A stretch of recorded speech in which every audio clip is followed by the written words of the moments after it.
Hey, I'm Nick. And I'm Makaila. Welcome to Second Draft Family, a podcast where two millennials talk about raising their blended family while trying not to fuck up their kids in the process.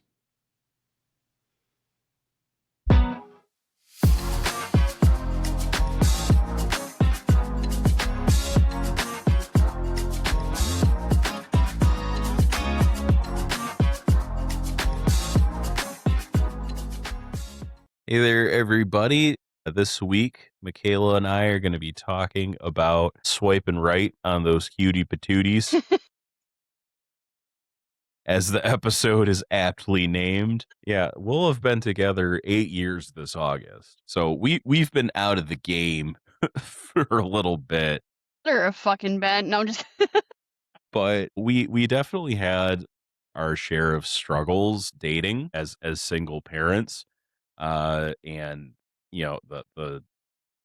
like navigating the dating world is hard, and it sounds like, and we can talk about this more later. It sounds like it's even harder today. Yeah, God, I am so glad. Like, if I was not married, I would be fucking single. Like, Yeah, because I've got a friend who is recently became single, and he has a lot of interesting stories just about how different dating apps are now compared to when we met years ago. And like now there's just these whole sections of like TikTok and stuff about like what you should and shouldn't be doing, or like don't go on a date with a guy if he's not doing this, and like, and it goes the other way too, and it sounds like a freaking nightmare. But we like, there's so much more you have to think about as a single parent when you're dating, and we wanted to talk about. this is, I think, we've said this is a podcast talking about our blended family. So, obviously, part of being a blended family is that we are married. So, from time to time, an episode will involve the aspect of that. At one point, we were just two separate ingredients, and then we got put in the blender, and that's what we're talking about. Sure, It's blended. How else would you describe it? I don't know. So, firstly, just to, get it out of the way, these are, of course, our experiences. We, at least at the time that we first started dating, co-parents. And so we did not have to worry about having the kids 24/7 and, trying to navigate dating around that. There was always going to be 1 or 2 days out of the week that we were childless. So Right.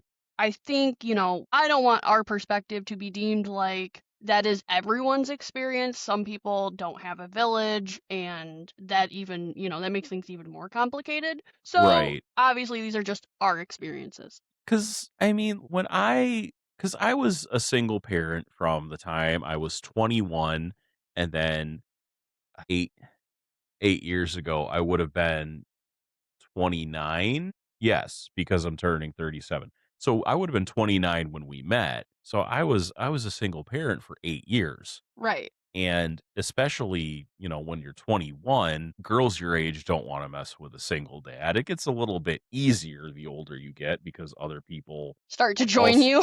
yeah, other people on, they kind of get to be in the same boat, and suddenly, oh, you have experience Right. with kids. But it was the sort of thing where if I got to the point where I was talking to someone long enough and wanted to arrange a date, at the time I had a schedule where I had tuna mostly on like every weekend. So it would be the sort of thing where it's like, well, I have to do a weeknight, and that could be a struggle in and of itself because most people would want to do like Friday or Saturday. And it's like I can't, because I didn't really have And much of a Wednesdays. village.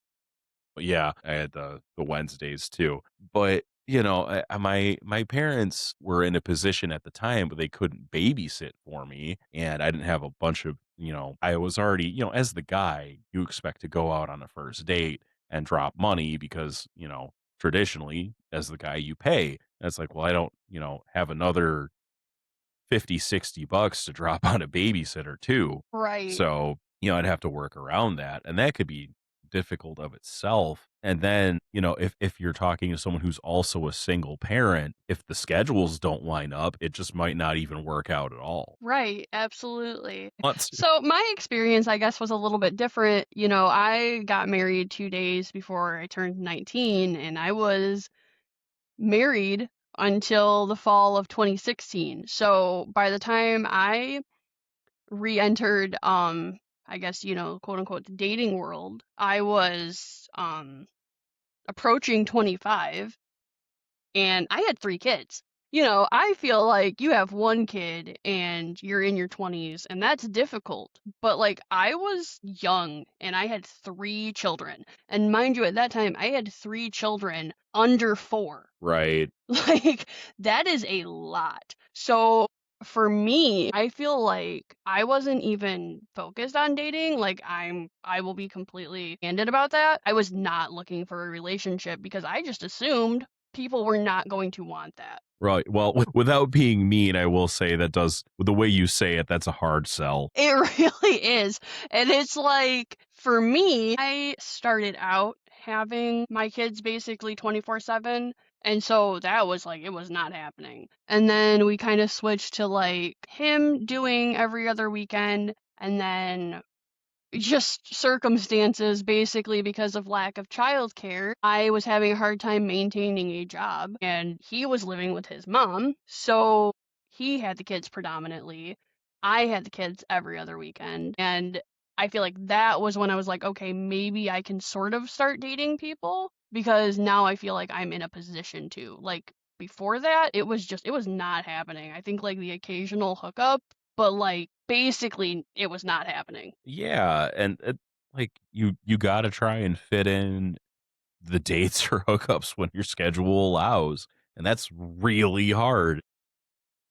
Yeah, like people, I don't know, maybe I'm like jumping the gun here. I feel like people who don't have kids have this odd assumption that like booty calls can still happen. And I will tell you, as a mother of toddlers, the last thing I was thinking about at like 9 p.m. after I finally got all 3 kids to go to bed was like you coming over. Not you Right. specifically, but like anybody. Like, do not I didn't think you meant me specifically. do not talk to me. Like, oh, what are you doing? Getting ready to get into my fucking bed and sleep. Right, that's your precious me time, and, Right. like, you don't get a lot of that when the kids are little, like, you there's gotta be a real big deal to pass up, like, "This is my 2 hours to read or play video games. Right, What are you talking exactly. about?" Like, nah. Well, and then eh yeah, and speaking of, like, just, like, the childless people, because some people on dating apps, or if you, like, met someone at a bar or something, and it was different on dating apps because I would put in all of my profiles, and I know you did too, like, "Hey, I'm a dad, and I have a kid," or you would say you had 3 kids, and I was And I would always clarify that I'm very a mom.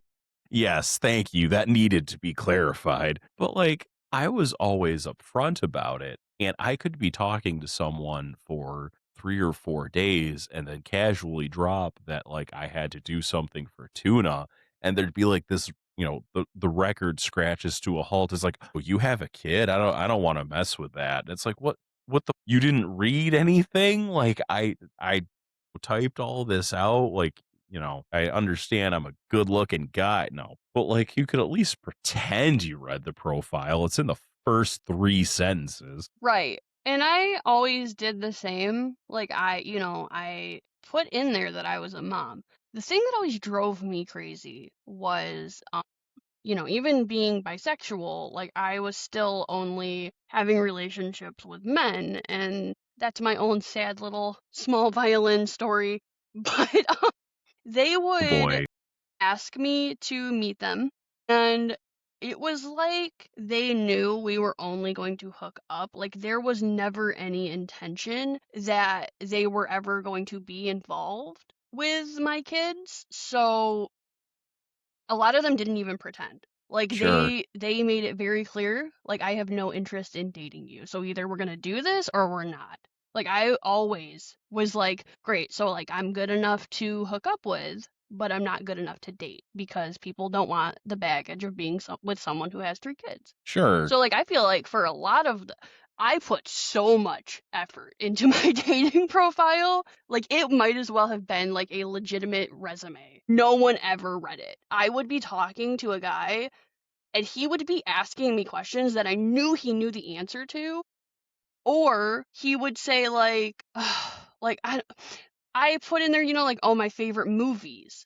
And Yeah. it was like they didn't care about anything I was interested in. They only wanted to make as much conversation as would lead to a hookup, and then that was it. Sure. Well, yeah, and I know like the dating app experience is vastly different for men and women in Right. general in the first place. So, that makes sense that guys would be willing to talk with you like just like, but this isn't going to be I don't give a shit about your kids because this isn't going to like go anywhere seriously. Yeah. It just be, I'd get ignored or, I'd have that, like I said, experience where someone didn't bother even reading and dating app profiles are basically resumes. They're dating resumes. Yeah. Like, here's my qualifications. Didn't bother to read it. Or they'd think they'd be okay with it until it got to the point where it's like, oh, there's this thing happening this weekend. We should go to it and be like, well, I can't. Like that's an all weekend thing. I can't.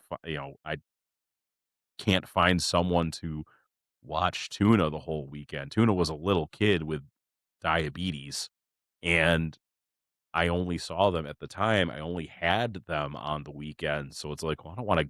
That's my only time with my kid. I can't go to that, and that's when it would usually fall apart. What's like, well, you're tied down. I want to be spontaneous, and which is fine, but like, don't talk to someone with a kid in the first place. Right. That was always like my thing was I felt like I always got treated like damaged goods. But it's Yeah, like you felt enough that like you could start a conversation with me. There are so many other people that you could have had a conversation with. Like it seems really shitty to me that like they would feel the need to specifically like quote unquote like pretend to be interested in you, knowing full well that they weren't actually going to be taking it seriously because you have kids. I would have respected it if it hadn't been devious. right. Yeah, there. Unfortunately, it sounds like it doesn't sound like deception has changed much in the dating world. And it's like for me too, I basically got told by my ex-husband that like no one would want me. Like no one is going to want to be with someone who has 3 kids. So good luck to you as a means of not leaving. And that I think that stuck with me until we started dating. That like I just never felt like I was good enough because I had kids. And people deserve love regardless of past experiences. So it was just always shitty. Or like there was this one guy who also had a kid, but he was like, "Well, you have too many kids?" And I'm like, "We both have kids. Like, fuck you. You see your kid Well, once a month. Like, what the fuck are you sitting here judging me for?" Like, they saw their kid once a month? yeah.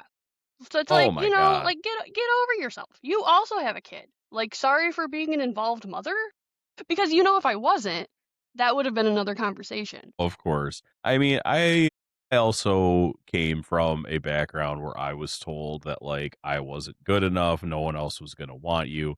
That was over different things, though, but I understand, like, man, that really stays with you Yeah. and, like, damages your perspective of things. Right. Absolutely. So, don't traumatize people. That's today's lesson is don't traumatize people. Yeah, I would agree with that. And then, we finally I mean, you maybe can speak more on this. I never got to the point, like I said, when I was talking to someone where I ever felt like I was ever going to introduce them to my kids. And there were like situations too where a guy would be like, "Oh, can I like meet your kids?" And I'm like, "No, you can't fucking meet my kids. Like we've known each other for a week. We have Oh, no.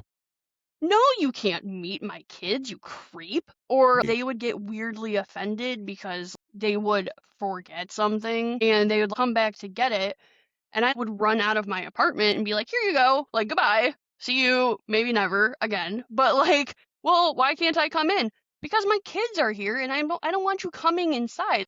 I don't want to explain to them the relationship that we have because you are clearly not interested in dating me. And I'm Right. not going to introduce you to my kids just so that you can be around more and then leave in a week." Like, they're going through enough shit. They're children of divorce. They're really little at that point. Like, I'm not gonna further fuck Right. them up. Yeah. No, I kind of forget, and you said it at the start of the episode. I forgot, like, I was a single parent a little bit longer than you were, A lot a bit uh, longer a than lot I a bit was. longer. But in those 8 years, I think I only introduced Tuna to like 2 or 3 women who weren't you, because it was usually the sort of thing. And it helped that at the time, obviously now, Tuna lives here full time. I only had him on the weekends, so it was the sort of thing. It's like, well, I can ration the time out or be available on these days. But yeah, it was like my rule of thumb would be about 6 months, because that's usually a good estimation of, oh, okay, so like this has been going on a while. We're probably serious about each other, and apparently now dating has even changed from that.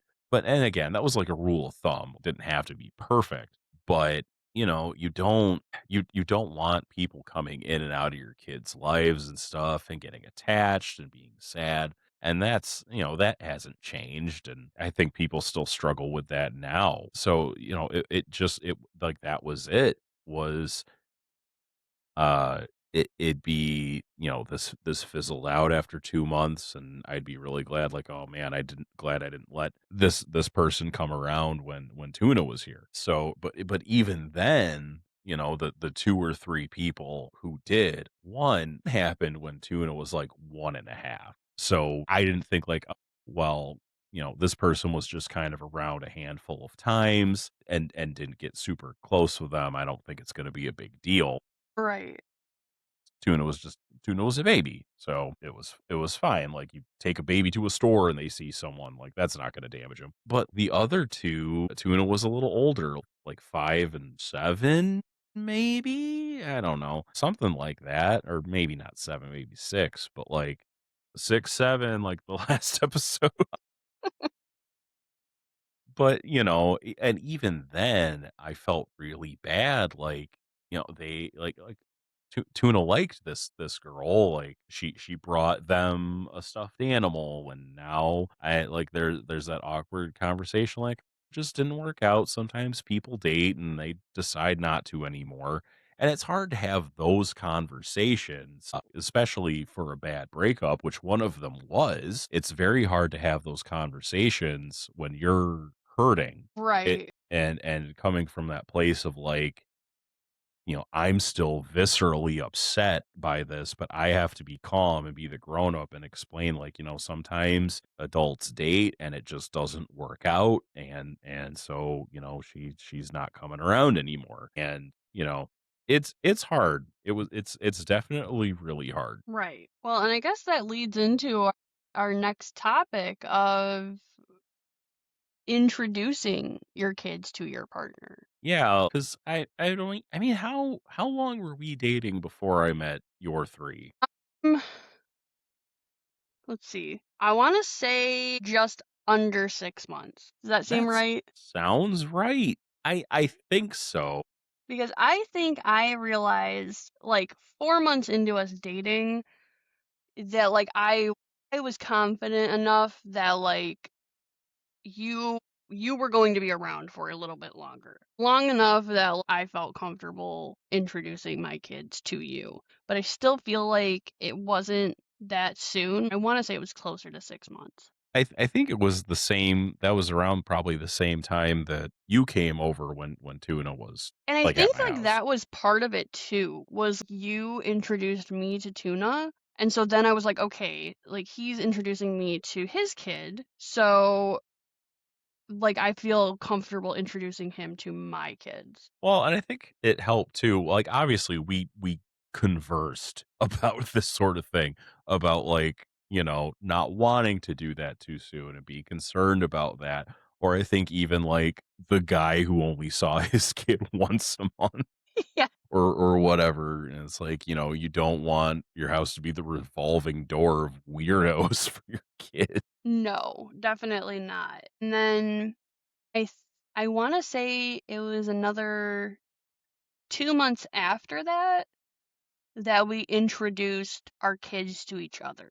Yeah, and that was not something I think I had ever had to do before, like, at all. So Right. no, that's not true because that had happened with one of the other The girl people with who had the met. kids who ate all your chips. Yeah, and drew on the walls. Oh my god, they were monsters. I think I blocked them out. I repressed the memory because that girl actually lived with me for, like, 2 months. It was the worst 2 months of my life.